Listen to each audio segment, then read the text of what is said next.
friends, how are you all? In this session, we will be discussing about minerals and rocks.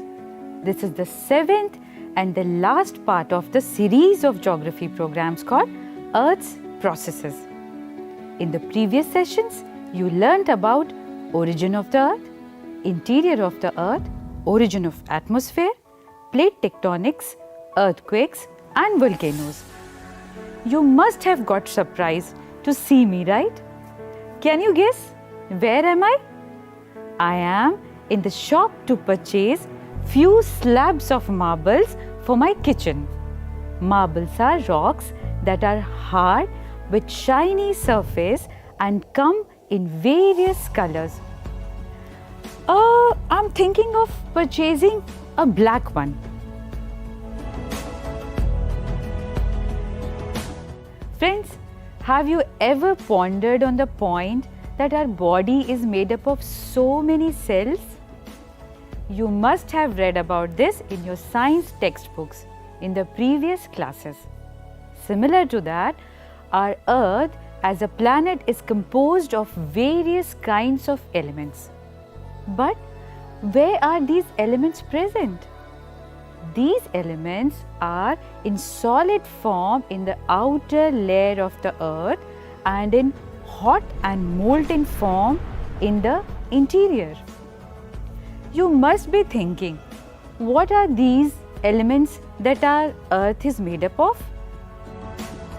You will be surprised to know that about 98% of the total crust of the Earth is composed of 8 elements like oxygen, silicon, aluminium, iron, calcium, sodium, potassium and magnesium.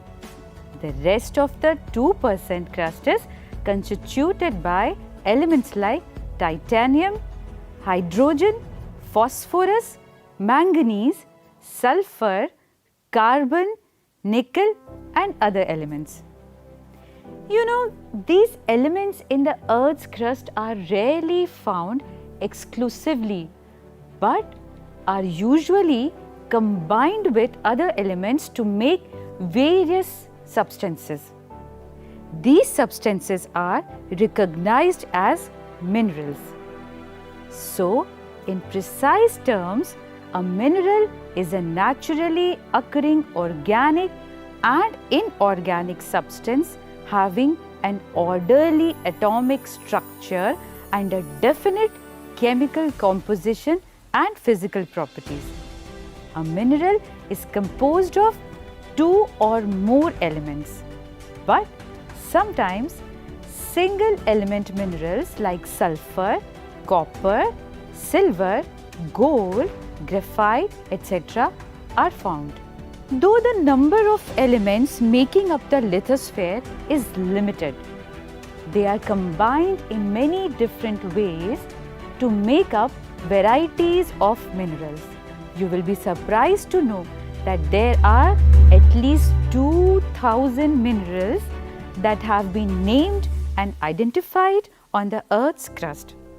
Oh, so many, isn't it? But it is also interesting to know that almost all the commonly occurring minerals are related to 6 major mineral groups that are known as major rock forming minerals. This means these are the ones that form rocks, or in other words, they are mainly found in rocks. What do you think? Are all the minerals of the same type? No. Some minerals contain metals and are known as metallic minerals. Can you guess the names of metallic minerals? You can look around and think of some metal. Should I give you a hint? A metal wire exists inside this electric wire. Can you name the metal now? Yes, it is copper. Other metals are gold, silver, iron, aluminium, etc. There are other types of minerals that do not contain metals, and so they are known as non-metallic minerals. Cement, which is used in constructions, is the example of such mineral. The Earth's surface is composed of rocks. A rock is an aggregate of one or more minerals. Rocks may be hard or soft and in varied colors. For example, granite is hard, soapstone is soft. Regarding colors, gabbro is black and quartzite can be milky white. Rocks do not have definite composition of mineral constituents. Feldspar and quartz are the most common minerals found in rocks. Now you know that elements make minerals, minerals make rocks, and rock make the Earth's surface. You know friends, I am reminded of an incident. Once I went to Kishangarh in Rajasthan state to one of my relatives' place. There I saw huge mountains of marble rocks. Can you recognize marble rocks? Our kitchen has chapati rolling base made up of marble, and the slabs in the kitchen etc. are also made up of hard marble. Even some of the showpieces, sculptures and monuments are made up of marbles. But wait, as mentioned earlier, all the rocks are not hard, but rocks are soft also. For example, soapstone. Even the chalk is a rock with which we write on blackboard or green board. Isn't it amazing to know? As there is a close relation between rocks and landforms and rocks and soils, it is important for you to have some knowledge of rocks. There are many different types of rocks which are grouped under 3 families on the basis of their mode of formation. They are first igneous rocks, second sedimentary rocks, and third metamorphic rocks. You must be knowing about volcanoes and lava. We have discussed this in the previous sessions. When lava solidifies, it forms igneous rocks. These rocks are also known as primary rocks, as these are the first rocks formed on the Earth's surface. Granite, gabbro, pegmatite, basalt, volcanic breccia and tuff are some of the examples of igneous rocks. Now look at the picture. Can you see some layers in this rock? Does it look different from the igneous rocks? These are the sedimentary rocks. What happens is that the existing rocks, igneous or any other rock, are exposed to denudational agents and are broken down into various sizes of fragments. Here, by denudational agents, I mean running water, moving ice, wind and organic elements. Such fragments are transported by various exogenous agencies and are deposited. These deposits, through compaction, turn into rocks. This process of compaction is called lithification. The rocks formed out of this process are called sedimentary rocks. Limestone and shale are examples of such rocks. Sometimes what happens is that rocks, either igneous or sedimentary, get buried deep inside the Earth's surface or come in contact with magma. This subjects them to intense pressure or heat.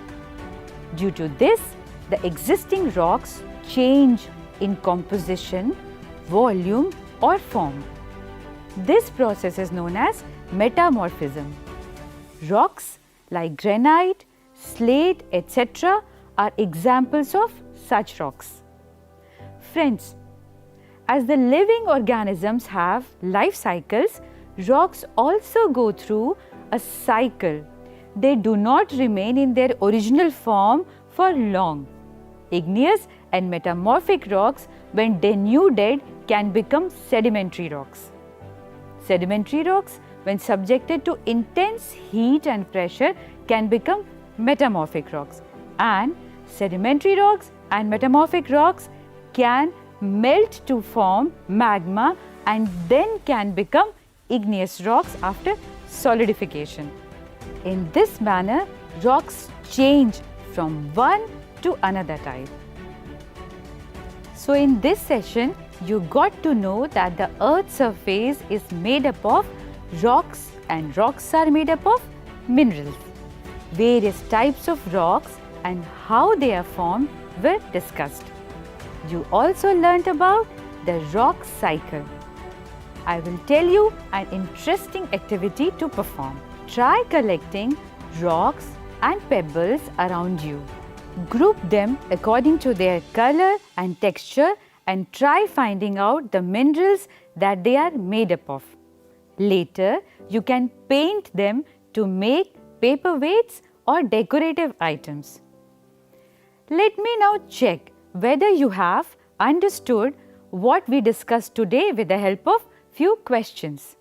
The first question is, elements make minerals and minerals make blank.